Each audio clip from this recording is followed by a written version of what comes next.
Mao Tse Tung, em 1953, fez o povo bater panela para matar os passarinhos, culpando os pássaros de que a pouca produção de alimento era deles.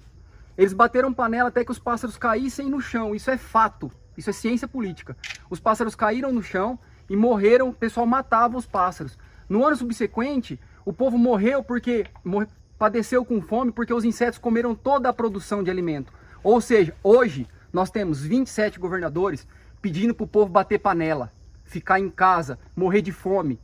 A fome, a miséria é o terreno fértil para a ditadura comunista, presidente.